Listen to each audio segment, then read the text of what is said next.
Hey everybody, it's Mary Pat Knight with Leaders Inspired. Today's Transformation Tuesday. This time of year brings out the best and the worst in people, doesn't it?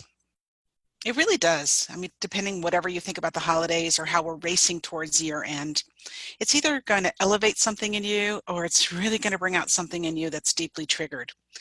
So I just want to spend a few moments talking about some tips and tricks to manage workplace and lifestyle emotions. I don't know if you're going to be with your family or if you're going to be at work. If you're going to be alone, maybe you're going to be in good shape. I don't know. But if you're around people, this is the time of year where the invitation to jump into an emotional trigger is just ever present. So what's a girl to do? Well, here's the deal. First of all, recognize that if you're a human being, you will have emotions. And because you have emotions, you're likely to have emotional triggers that happen for you. It's your job to take a deep breath, to understand that that emotion that's showing up for you, as long as it's recognized and valued, it actually can be transmuted and transformed.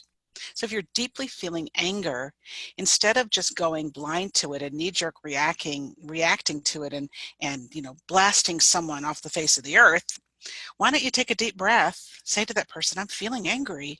It's not your fault. And then just move on to it from there. What if you experience someone else's anger and it triggers your anger? Can you just look at each other and say, wow, we are both feeling elevated right now.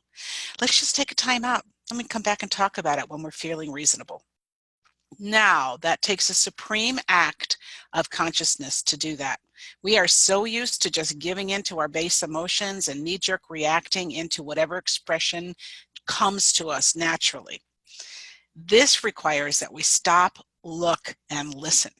So if those emotions start grabbing you by the throat, or if you start feeling them in the center of your stomach, or your head starts buzzing, like we've talked about in the past, recognize the fact that an emotion is happening and you're about to be hijacked. And then just contain it. Admit it, take a deep breath, take a time out, and then move on with the rest of your day. So wishing you the next couple of weeks of high-level emotions, of great expressions of joy, of finding the positive in the world. And if by chance you're human and you start to feel something negative, well, take a deep breath. Take a time out. Admit what you're feeling and forgive yourself and move on. All right, Mary Pat Knight, Transformation Tuesday. And here we are from Leaders Inspired towards the end of the year. We'll see you next week on Transformation Tuesday.